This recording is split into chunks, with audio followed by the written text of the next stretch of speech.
Welcome to the Right News Network. Welcome to your World News Update. I'm Emma, bringing you today's top stories from around the globe.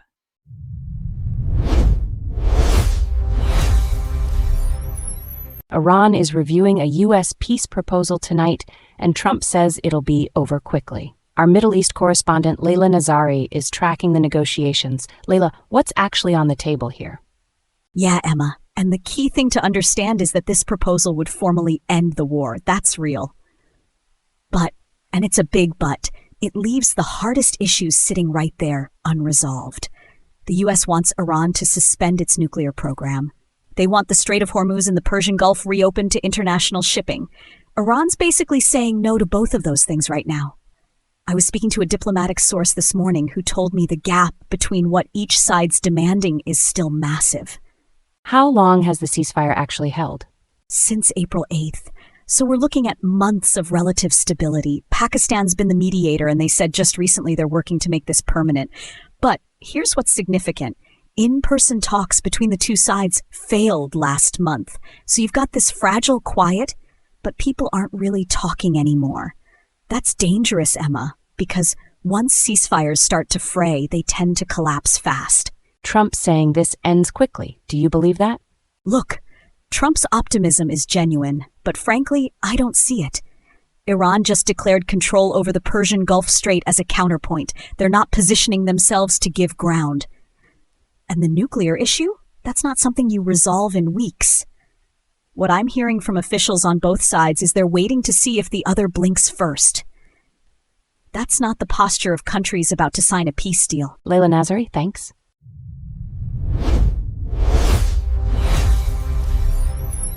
Ukraine's drawing a line tonight. President Zelensky says Russia broke a ceasefire offer, and now Kyiv will respond in kind. We're already seeing massive Ukrainian drone attacks as both sides prepare for what could be months of intensified fighting. The question now is whether anything stops this escalation or whether we're entering a new, deadlier phase of this war.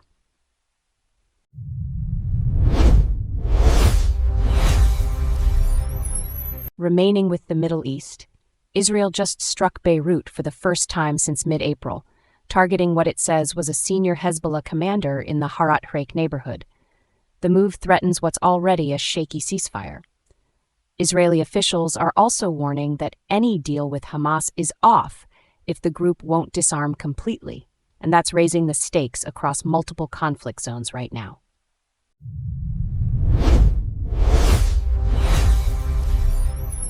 In Russia tonight, growing cracks in Putin's inner circle.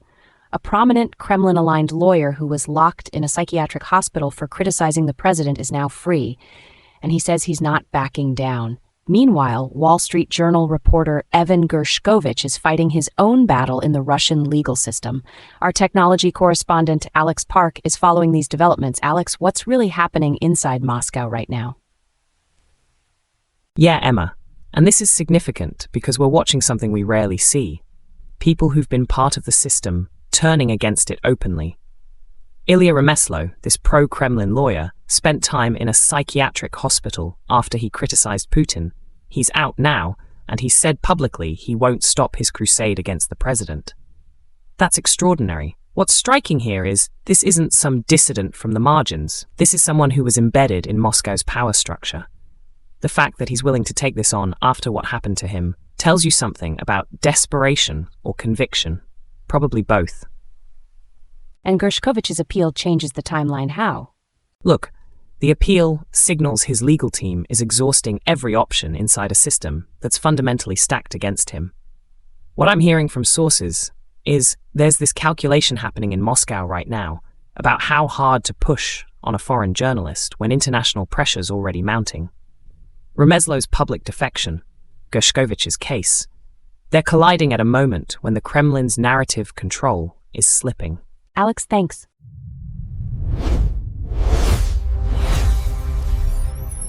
Oil companies are sitting on massive profits while Americans pump expensive gas. And tonight, we're learning they're not planning to drill their way out of it. Back to Layla Nazari in our Middle East Bureau.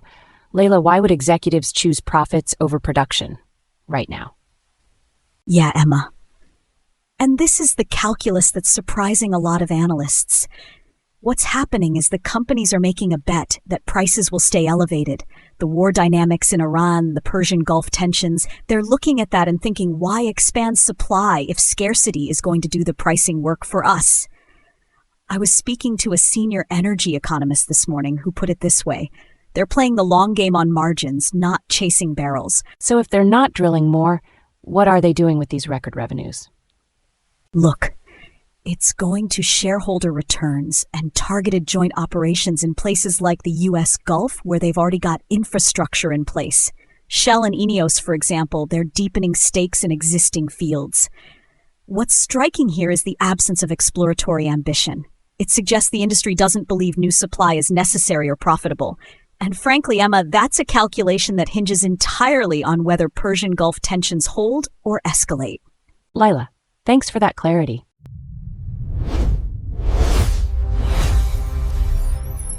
In technology news tonight, Taiwan's biggest company just made a massive bet on wind power.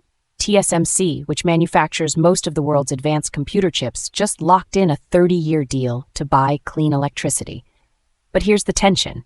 The company's demand for power is exploding at the same time Taiwan's energy grid is under serious strain. We turn to James Chen, our Asia correspondent in Taipei. James, what's driving this right now? Yeah, Emma. Look, the simple story is artificial intelligence. AI chips are incredibly power-hungry, and TSMC is basically printing money right now, filling orders from every major tech company on Earth.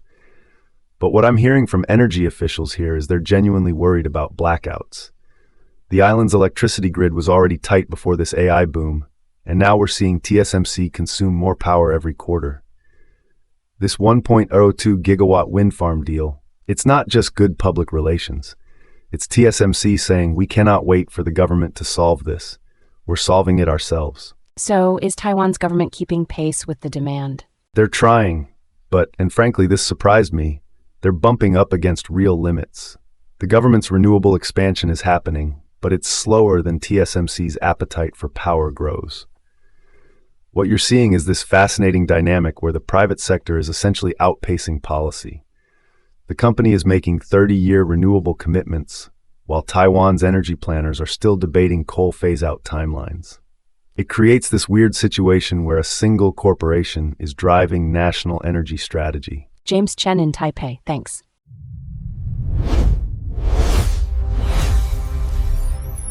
British voters sent a message today, and it's bad news for Prime Minister Keir Starmer.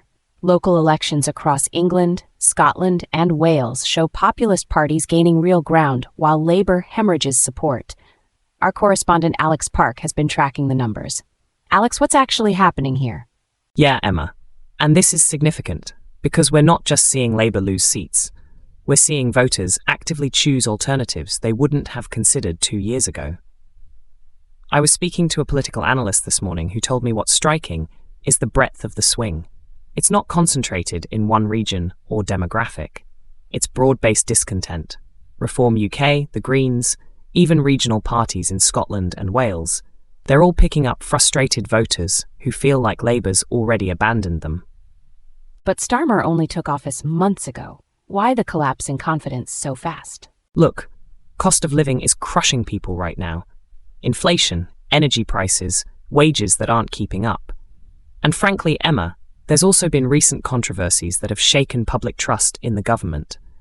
What's happening is voters are asking whether Labour is actually different from the Conservatives or just more of the same.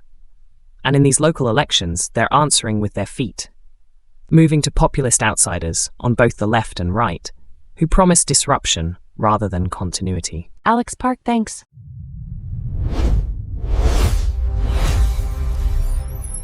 Elon Musk is in court this week, claiming he was duped into funding OpenAI, and at the exact same time, he's planning a chip factory in Texas that could cost more than $100 billion.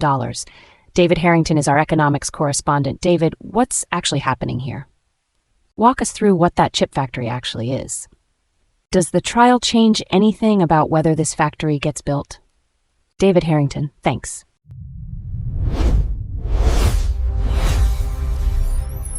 A Palestinian student with a green card faces deportation tonight, and he says the U.S. government is targeting him specifically for his activism. His case is raising serious questions about whether immigration enforcement is being used as a weapon against free speech. Our defense correspondent Marcus Webb has been following this. Marcus, what's actually happening here? Yeah, Emma. So the Board of Immigration Appeals just reinstated deportation proceedings against Mohsen Mahdawi. And look, on paper that sounds like routine immigration stuff. But here's what's striking: the timing.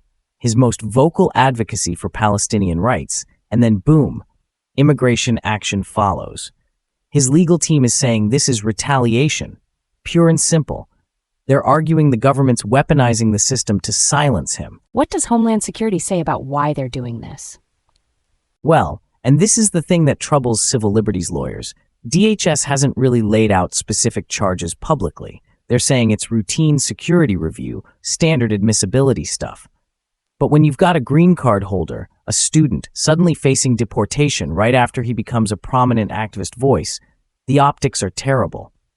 And frankly, Emma, that gap between what the government claims and what the pattern shows, that's where this gets legally complicated. Marcus, appreciate it.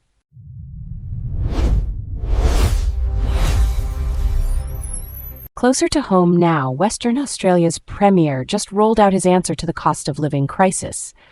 $100 straight into the pocket of every driver in the state. But will it actually help? Back to David. But does a one-time $100 actually solve the problem? David, thanks.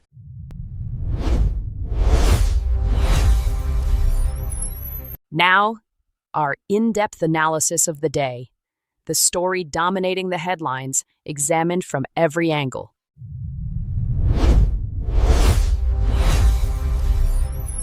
Iran is reviewing a U.S. peace proposal that could formally end the war. A ceasefire has held since April 8th, and President Trump is publicly predicting a swift resolution.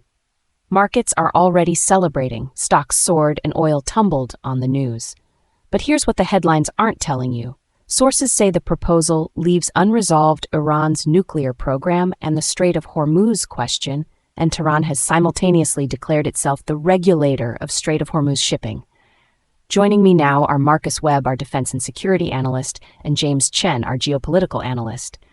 Marcus, let me start with you. Is Trump on the verge of a genuine historic win here? Or are we watching the West sleepwalk into another Iran deal that sounds great and delivers nothing? Thanks, Emma. And look, I want to be fair to what Trump has accomplished.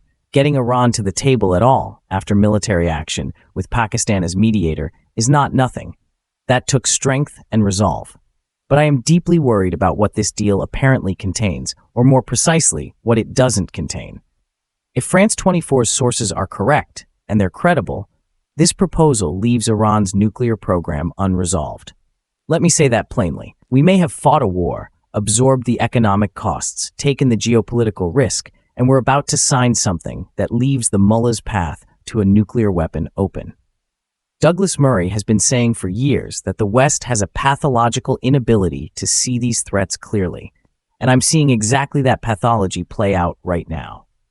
And the Strait of Hormuz claim by Tehran, declaring themselves the regulator of that waterway. If that goes unchallenged in any final agreement, we've handed Iran a veto over 20% of the world's daily oil supply. That's not a peace deal. That's a strategic capitulation dressed in diplomatic language. But Marcus, hasn't Trump demonstrated more spine on Iran than any president in recent memory?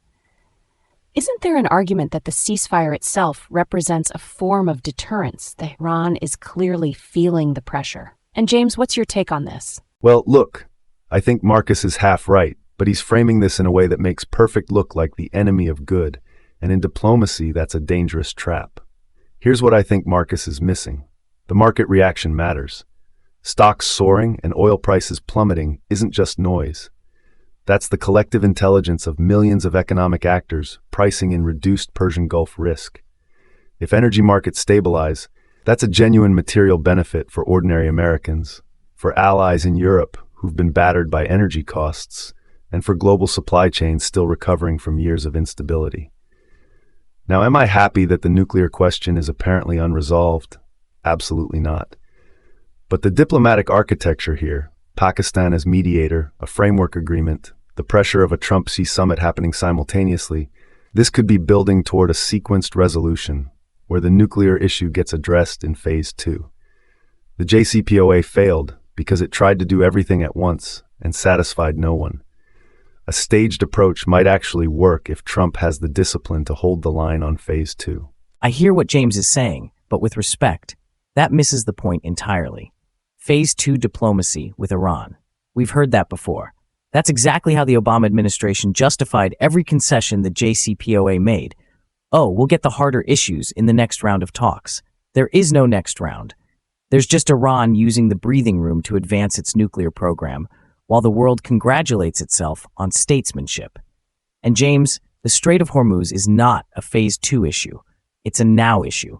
Iran declaring itself the regulator of that strait is a direct challenge to freedom of navigation. 21 million barrels of oil a day, 1/5 of global petroleum consumption. If that claim stands unchallenged in a formal agreement, every American ally in the region, the Saudis, the UAE, the Israelis, will conclude that Washington's security guarantees are worthless. Short, punchy sentences matter here because the stakes are that simple. Nuclear program unresolved, Persian Gulf leverage conceded to Tehran. That is not victory. Here's what I want to know. Trump is heading to Beijing for a summit with Xi Jinping, with all of this happening simultaneously. Is that diplomatic genius or is it catastrophic overextension? James, where do you see this playing out? The way I see this playing out, the Beijing summit is actually leverage, not distraction. China has deep financial stakes in Persian Gulf stability and in Iranian oil. Xi Jinping knows that a hot war near the Strait of Hormuz is terrible for Chinese economic interests. Trump walking into Beijing with a ceasefire in hand and a deal on the table gives him something Xi genuinely wants: predictability in the Persian Gulf energy corridor. The question becomes whether Trump uses that leverage to extract Chinese pressure on Iran's nuclear program, or whether he trades it away for optics and a photo op. If he plays it right, Beijing becomes part of the solution. If he doesn't, Xi pockets the stability and Iran pockets the nuclear ambiguity. Here's what concerns me most: the 60-day window. 6 weeks this ceasefire has held. That's nothing in historical terms. What history tells us is that in every previous episode where Iran agreed to a pause, whether it was JCPOA negotiations or earlier diplomatic initiatives, Tehran used the pause to consolidate, to advance technical capabilities, and to wait out Western attention spans. The risk is that by the time any Phase 2 nuclear negotiation begins, Iran's program will be materially further advanced than it is today. And watch for provocations in the Strait of Hormuz. If Tehran starts testing its regulatory claim with harassment of commercial vessels or naval posturing, that's the signal they've decided leverage, not accommodation, is their strategy. Marcus Webb, James Chen, genuinely one of the most consequential diplomatic moments in years, and the clock is absolutely ticking. One thing's for certain, somewhere in Tehran, someone is reading this deal very, very carefully and smiling.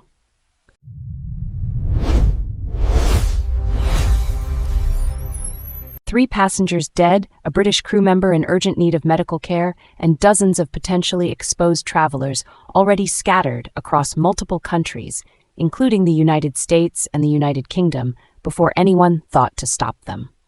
The MV Hondius, a luxury expedition cruise ship, has become the centerpiece of an international hantavirus crisis that is exposing staggering gaps in global health protocols and national biosecurity frameworks. The WHO has confirmed 7 suspected or confirmed cases. Argentina is scrambling to identify whether it's the source. And the ship is now heading to Spain's Canary Islands, a decision a local official has already publicly slammed. Joining me now are Elena Vasquez, our Europe and EU analyst, and Sophia Reeves, our economics and markets editor. Elena, let me start with you. Is this a genuine international health emergency, or are we watching bureaucratic paralysis dressed up as crisis management? Thanks, Emma. And I'll be blunt. It's both. And that's precisely what makes it so alarming. What we're watching in real time is the complete breakdown of national biosecurity responsibility at every level. A ship departs Argentina, the highest hantavirus incidence country in South America, according to the WHO's own data, heads to Antarctica, records a suspicious death on April 12th, and the captain tells passengers it's probably natural causes and not infectious. Not infectious. And yet, weeks later, 3 people are dead. A British national is fighting for their life, and 40 passengers walked off at St. Helena, a British overseas territory, without, as far as we can determine, any comprehensive screening. The British government has an obligation to its citizens that supersedes anything the WHO recommends, and that obligation was not met. Douglas Murray has argued for years that Western governments have outsourced their security instincts to multilateral bodies that are constitutionally incapable of the decisive action that real crises demand. This is that argument made flesh. And I'd say the decision to redirect this vessel to the Canary Islands, rather than an isolated quarantine facility, is the single most reckless call made in this entire saga. But Elena, the WHO is saying the general public risk remains low because hantavirus doesn't spread person to person. Isn't the severity of the institutional criticism somewhat disproportionate if this is ultimately a contained incident with, sadly, a small number of fatalities? And Sophia, what's your take on this? Well, look, I think Elena is making valid points about institutional failure. But I completely disagree with Elena on the framing of the Canary Islands decision as the single most reckless call. The most reckless call was made weeks earlier when nobody established a clear chain of command for this vessel after the first death. Here's the economic reality that nobody's talking about. The Antarctic expedition cruise industry is a booming, largely unregulated sector. Ocean-wide Expeditions, the operator of the Hondius, runs premium Antarctic voyages, attracting wealthy international travelers, and the commercial incentive to downplay onboard illness to keep itineraries moving, to avoid the catastrophic reputational and financial hit of declaring a health emergency, is enormous. The captain's April 12th announcement, framing the death as natural and non-infectious, that is not just a communication failure. That is a commercial calculation. And until we have mandatory enforceable health screening protocols for vessels departing high-incidence disease territories, this will happen again. I hear what Sophia is saying, but with respect, that misses the point entirely. Commercial incentives exist in every industry. That's why you have regulatory frameworks backed by state authority. The reason those frameworks failed here isn't the market. It's that no sovereign government along this ship's entire route had clear, unambiguous authority and will to act decisively. St. Helena is a British overseas territory. British officials were on the ground. 40 people got off that ship. Some of them are now presumably back in the United Kingdom. That is a border failure, a biosecurity failure. Full stop. You can't blame market incentives for the fact that a British territorial administration didn't have the protocols or the backbone to hold those passengers for screening. That's not a market problem. That's a governance problem. Here's what I want to know. 40 passengers have already dispersed, some reportedly back in the United States. The incubation period for hantavirus runs up to 5 weeks, and we don't yet know definitively where this outbreak originated. If this isn't contained in the next fortnight, what does the escalation scenario actually look like? Sophia, where do you see this going? The way I see this playing out, the most likely trajectory over the coming 2 to 3 weeks is an uncomfortable but ultimately contained resolution. No secondary transmission chains, because hantavirus simply isn't efficient at spreading person to person, and the dispersed passengers either develop symptoms and seek treatment promptly or don't develop them at all. But here's what concerns me about even the contained scenario. If this ends without major secondary cases, the institutional lesson that gets drawn is the system worked. And that is a dangerous, dangerous conclusion. The system didn't work. 3 people died, dozens scattered before screening, and a contaminated ship is sailing toward a major European tourist hub. The trajectory suggests that without a formal post-incident review with real teeth, binding protocols for Antarctic departure screening, mandatory quarantine powers for vessels in British overseas territories, we get the same outcome next time, except perhaps with a pathogen that is efficiently transmitted between humans. Here's what concerns me most, and I think this is the scenario nobody wants to say out loud. Argentina is the probable source. Argentine officials are scrambling to confirm this.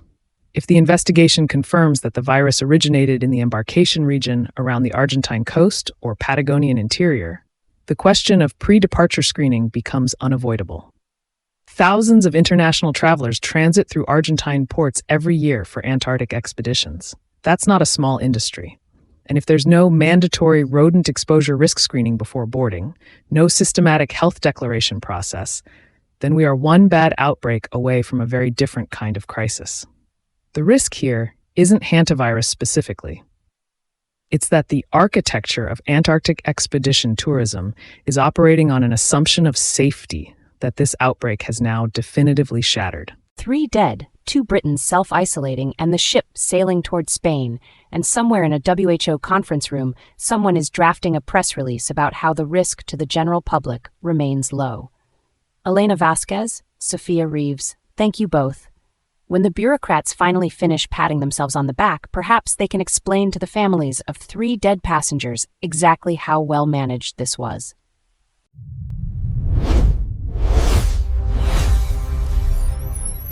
That's all for this update. Stay informed and stay connected.